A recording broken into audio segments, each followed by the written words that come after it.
G'day everybody, welcome back to another video on the channel. So in today's video I'm going to kick off with a new series on the channel, and it's just quite simply AFL Power Rankings for each month. This is a video series that I wanted to do on the channel for this year, and I thought to myself it is best that I do these Power Rankings at the end of each month, just so it gives me a bit more time to do videos throughout the week, and at the end of each month we can sit down and take a look at the Power Rankings in the AFL competition.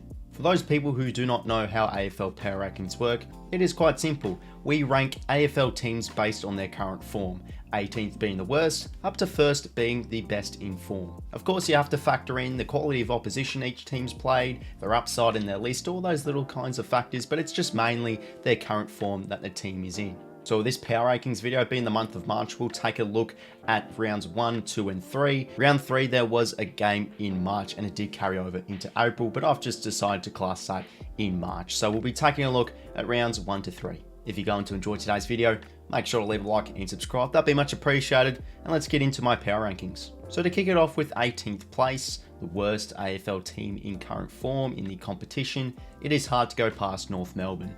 They are arguably one of the worst teams in the competition for this year, and form-wise, they're just not looking good at all. Yes, they did get a win on the board, but that was against West Coast, who were practically half a waffle side, and they struggled to beat them. Also, considering that game was at their home ground, not even in WA. They're under a bit of strife at the moment. David Noble is not happy with their plays. They could have honestly lost by over 150 points to the Brisbane Lions. Their list is taking a bit of a hit. Taron Thomas, one of their exciting plays, is out. I think Davies Uniacke copped a concussion. I'm pretty sure he's back this week. Ben Mackay and Walker have had a little bit of injuries as well. They're two important key defenders. And considering they have the Sydney Swans, Western Bulldogs, Geelong Cats and Carlton in their next 4 games, it is very possible to see the Kangaroos slip to 1 and 6. So for me, they are currently the worst team in the competition list-wise and form-wise. In 17th spot now, we have got the West Coast Eagles. It was expected that they'd be around the bottom 4, bottom 6 kind of mark. But so far in the season, they've just been under the pump with list problems, half their teams being out because of COVID problems. It's just been all happening over there at the Eagles department. Of course, they aren't really playing the best football, considering that they have had many players out, but they've had a few players back in, and to their respect, they have been still a very competitive side, but they're 0-3. They deservedly are to be with their list and how they have played, and it's quite a no-brainer. They are 17th on my Power Rankings list. In 16th spot now, it is harsh to put this team here, but they just simply deserve it. We've got Port Adelaide. Can you believe it? The prelim finalists from last year are 0-3, and they have just given away games that they've seriously could have won. The first round loss against Brisbane Lions, they actually looked quite good. They were in the lead, they were very competitive, playing some good football, but then against the Hawks and then the Crows, they just absolutely crumbled. They're looking very slow, very stale, and there's just many talks and will Ken Hinkley continue to coach the club. They're lacking a little bit of leadership as well, a bit of oomph from the players that they do have on their list. And 0-3, just such a poor start from them, and they are deservedly 16th on the Power Rankings. Moving on now to 15th, and I have gone with the Essendon Bombers. Now, let me just quickly kick off by saying it's harsh to put Essendon in the bottom 4 of Power Rankings because I have to say this straight away. They have played 3 times top 4 quality oppositions. They've played the Geelong Cats, the Brisbane Lions, and the Melbourne Demons. And when you seriously think about that, those are seriously all losable games. And bar the first round game, their fight against the Brisbane Lions, they were in the contest, but they just weren't taking their opportunities. Same could be said against the Demons, and they were in the lead for quite some time during that game too.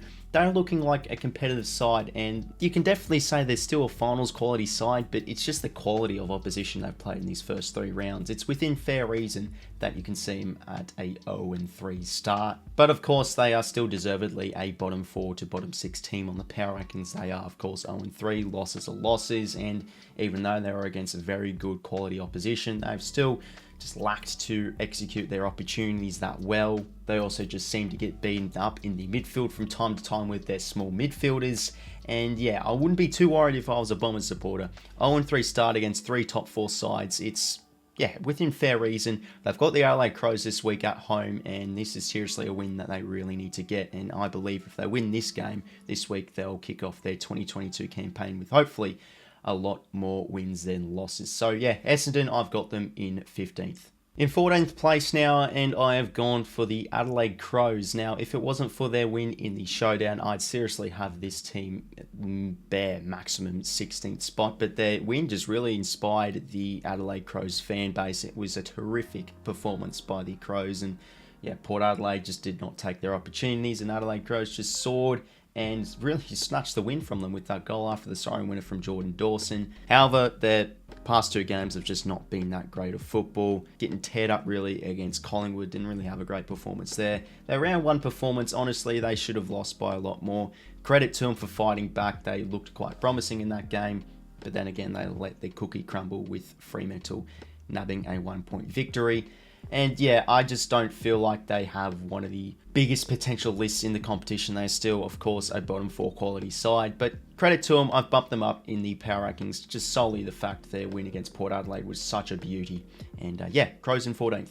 13th now, and I've gone for the Gold Coast Suns. It is a bit of a controversial decision to have the Suns sitting in 13th. I think a handful of people would have them sitting around the bottom four mark, but I still rate the Gold Coast Suns as a playing group. I believe they're on the up this year. They've been quite, bar the GWS game, they've been very competitive in their matches. A win on the road against the West Coast Eagles is just not easy. It is quite tough to win over there in the West, and considering that was the first time the Suns beat the Eagles ever in their history at Optus Stadium, you have to give them credit. It's still a good win, even though the West Coast are not one of the quality sides in the competition this year. Their round two performance against Melbourne was top notch as well, very competitive, and only going down by 11, or I think it was around 2 goals, was just magnificent. Touk Miller, Noah Anderson, Matt Rowell played great games, and those are the three players that really are the cornerstone of the team. If they don't play well, the whole team doesn't play well, and we saw that against the Giants. They got tagged, double tagged, especially Touk Miller,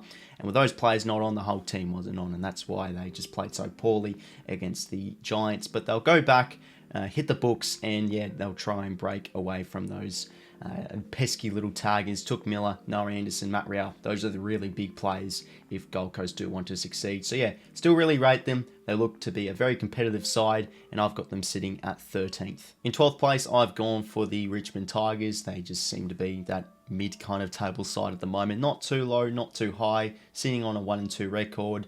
Against Carlton, they just could not hold on to the victory in the fourth quarter.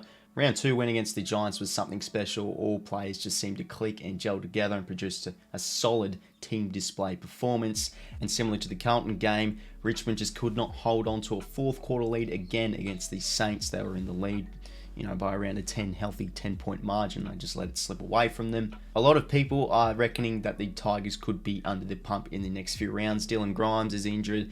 Also, considering the absence of Dusty Martin, they are, in my opinion, they just seem to be lacking a bit of attacking flair as well. And yeah, I can definitely see them slip down the power rankings, but they've still got a bit of fight in them. Their performance against Carlton and St Kilda were very, very winnable games, and they could honestly be sitting at 3-0, but just because they couldn't play for those full 4 quarters, yeah, they are at a 1-2 record, and because of that, I feel like around the mid spot of 12th place is a fair placing for the Tigers. In the 11th spot, I have gone for the GWS Giants.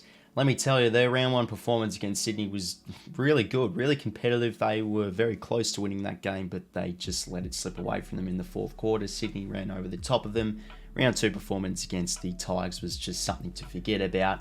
And yeah, they were just pretty much lackluster. Players weren't gelling together, and they just were not executing. And it was good to see them getting the win at home against not necessarily a struggling Gold Coast side. They just caused that with the double tagging of Touk Miller. As I said, for the Suns, if Touk Miller, Noah Anderson, Matt Rowell aren't up to standard, the whole team of the Suns aren't up to standard as well. They had Matt DeBoer and Lockie Ash on the double team of Touk Miller, and that's what Leon Cameron loves. He loves the just targets. He loves having a physical midfield, and they did show that against the Suns. And yeah, Giants, always an inconsistent side. They always have a bit of a shaky start to the season from what history has told us. And yeah, they're still, in my eyes, a team with a lot of upside. They can easily soar into finals this year. Who knows? But so far, they're looking around that mid-table kind of side, sitting at a 1-2 record, and I've got them sitting at 11th in my power rankings. In 10th spot now, and I've gone for the Fremantle Dockers, sitting at a 2-1 record, beating the Crows in round 1. They honestly should have put the game to bed by half time. Crows came back, but how about that spoil from Heath Chapman saved them, and they got a very crucial win on the road. Yeah, second round against the Saints was just quite an odd one. They just were not executing their opportunities well, missing goals as per usual, kicking more points than goals, and St Kilda, led by Max King, got the win in the West for them, and as expected, they did win convincingly against the West Coast Eagles. So Fremantle, such an exciting list. I feel like every fan says this.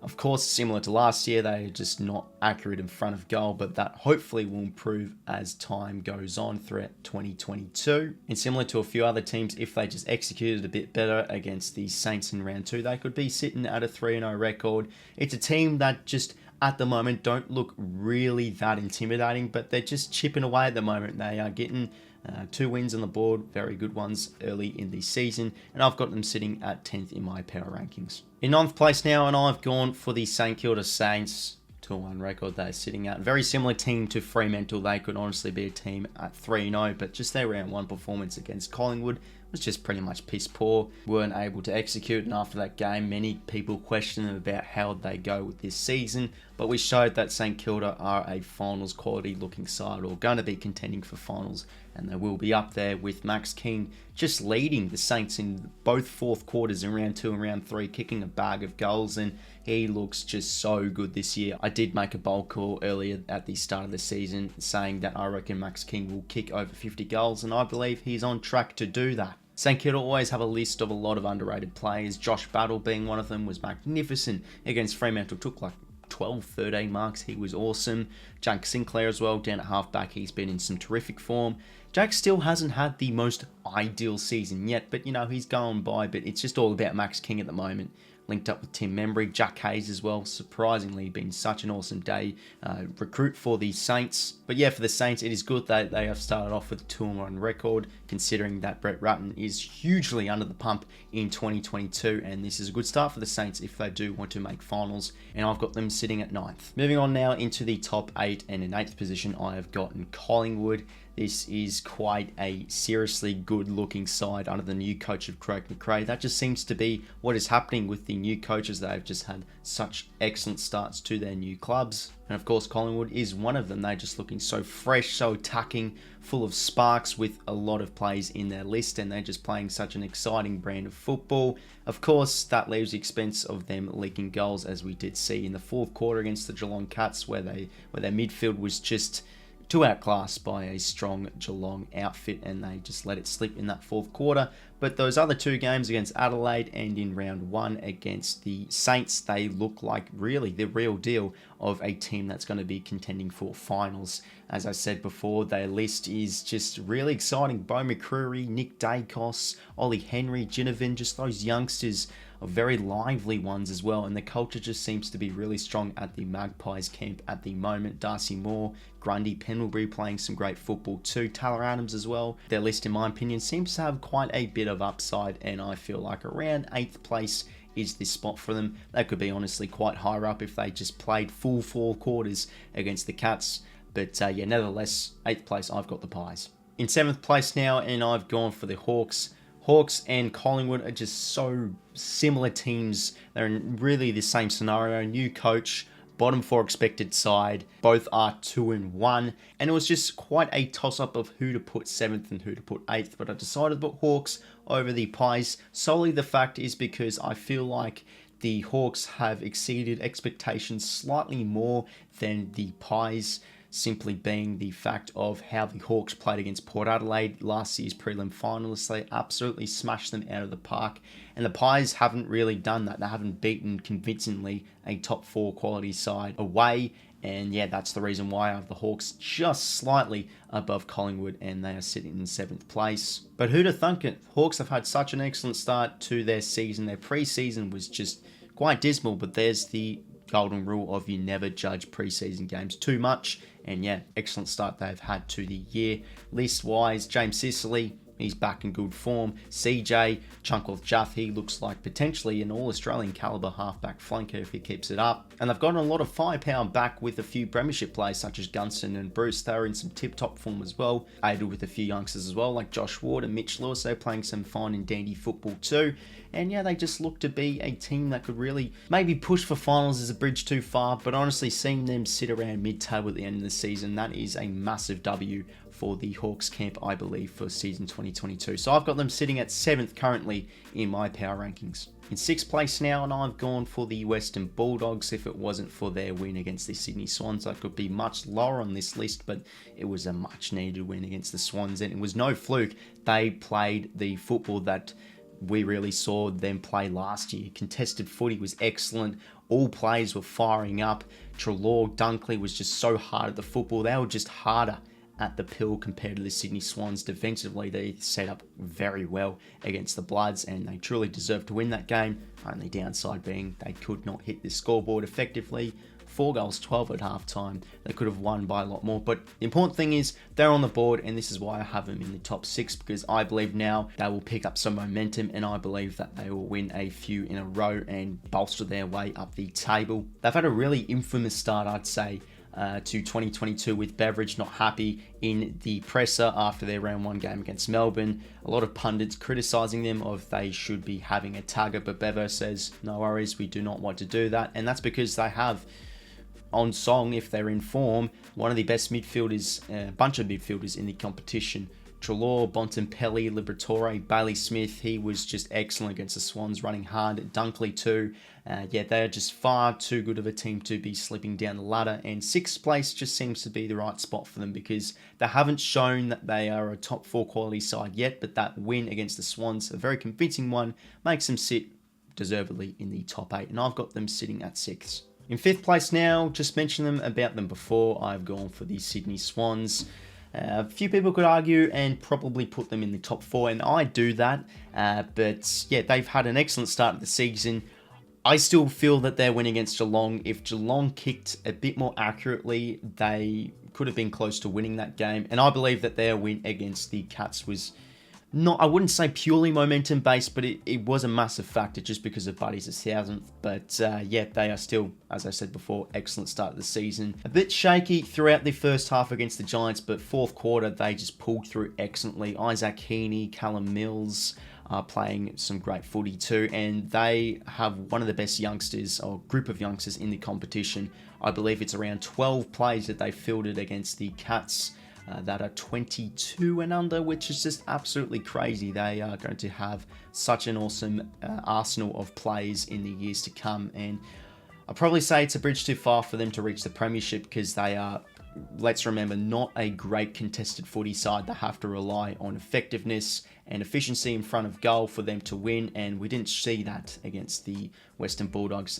Also, another massive thing is they need to be sharp with their ball skills. If not, they don't play great footy, and that's what we saw against the Doggies. So yeah, I've got them sitting in 5th. It's definitely a kind of one-off performance against the Bulldogs. That is lessons learnt for a lot of those youngsters in the Sydney Swans camp, and now they have gotten the North Melbourne Kangaroos, Hawks, and the West Coast Eagles in the next 3 games, and they are, in my eyes, percentage boosters for the Swans there, and they could be sitting quite nicely in the ladder for the next month. So yeah, Sydney Swans in 5th. In 4th place now, and I've gone for the Geelong Cats, a team that could quite seriously be sitting at 3-0 as well, but they were just not effective, weren't accurate in front of goal against the Sydney Swans. A lot of their old plays missing, but that wasn't the case in round 1.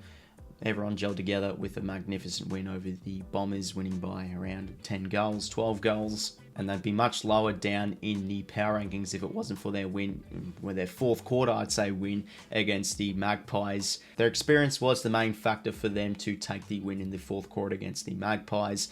And yeah, they are still, in my eyes, a really top 4 quality looking side. They have the numbers, they have the stats to look like their top 4 quality side. So Chris Scott, he's a coach that I believe knows what he's doing. He's the king of home and away seasons, and they'll just, yeah, keep on doing what they're doing.